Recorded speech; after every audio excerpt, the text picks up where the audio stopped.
A while later, we move again to the satellite that launched the missiles. The captain is preparing the Fist of God. He takes a couple of keys and informs the sub-captain to get ready for the key access. The sub-captain confirms, and both insert their keys at the same time. Immediately after, the captain gives the order to release the launcher, and a box next to them opens, revealing a big red button. The captain informs that all the preparations are ready to launch the Fist of God. They only need the final confirmation from the control center to activate it.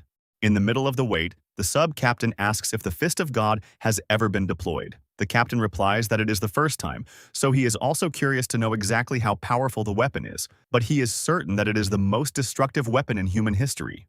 Suddenly, the intercom announces that the central base has confirmed the launch of the Fist of God. The captain confirms the order, and immediately after, presses the red button. However, an uncomfortable silence lingers in the satellite. The captain starts pressing the button desperately again and again, furious that the system decides to malfunction at that exact moment. Suddenly, an ominous purple glow emerges from the button, followed by all the screens in the satellite, which turn the same purple color. All the screens and communication devices start emitting static sounds as if they were being hacked. The image of the transformation warrior is displayed on all of them, saying that they will take the missiles. The whole satellite now glows in purple, and all the missiles are launched as if they were completely infected.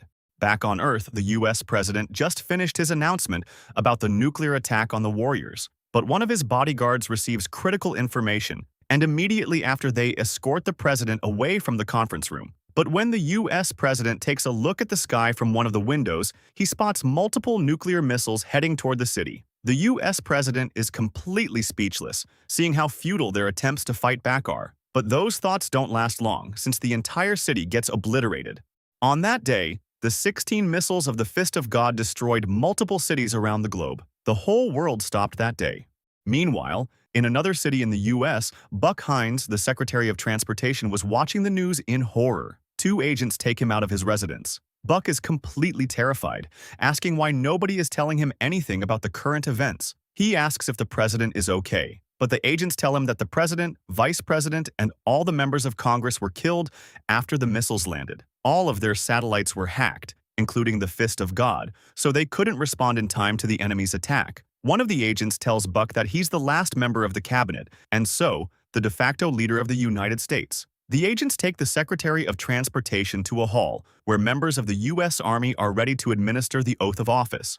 A while later, Buck is now in the Oval Office as the new leader of the U.S. Suddenly, two members of the Army enter while holding two briefcases. One of them shows a map of the entire world with a keyword, while the other holds a single telephone. The soldiers explain that the first briefcase is the nuclear football, that contains the location of all the nuclear weapons which are ready to launch at any place that he marks on the map. Having all that power makes Buck nervous, but he still glances at the other briefcase and asks what the telephone is for. One of the soldiers tells him that it is a direct line to the transformation warrior. Buck becomes outraged, demanding to know why they have a direct line with the South Korean terrorist who caused the nuclear attack.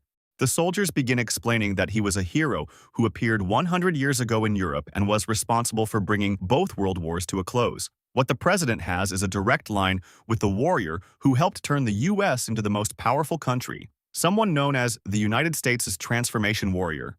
This might be a legend, but it says that every 100 years, a random person in the planet is taken into another world in order to become a warrior, and that chosen one gets the mission to defeat the demon lord of that other world. And if they manage to do it, they are taken back to our world, where they become pillars of popular legends, or even emperors that restored order in times of great turbulence, or trailblazers in several scientific achievements.